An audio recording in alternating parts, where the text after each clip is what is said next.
তো বর্ষার সময় এখনো কিন্তু গ্রামের দিকে বেশ কিছু রাস্তায় কিন্তু জল জমতে দেখা যায়। যেমন উদাহরণ আমাদের রাস্তা।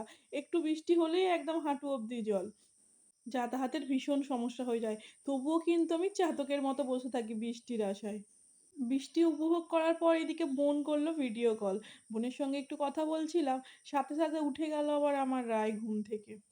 আর সারাদিন ও আমাকে খুব একটা বিরক্ত না করলেও এই দুপুরবেলা আর সকালবেলা ঘুম থেকে ওঠার পর বেশ কিছুক্ষণ ওকে সময় দিতে হয়।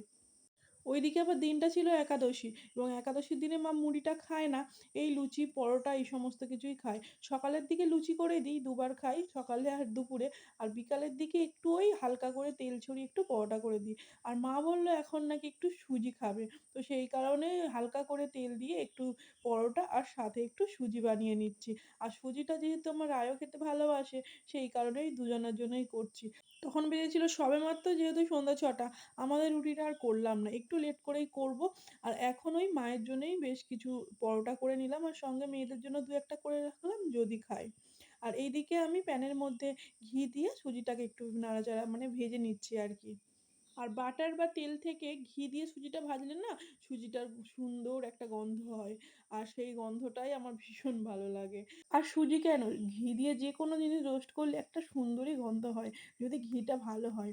যেরকম এই ঘিটা একদম খাঁটি বাড়ির তৈরি ঘি। না আমার এটা বোনেদের ঘি না, এটা আমার বাড়িতেই তৈরি করা একজনার থেকে কিনেছি আরকি। একদম নিয়েছি একদম সত্যি খুব ভালো ঘি। ১ম এ ভাবছিলাম হয়তো একটু ডিস্টার্ব হতে পারে কিন্তু তারপর দেখলাম সত্যি খুব ভালো ঘি। যাই হোক এদিকে মায়ের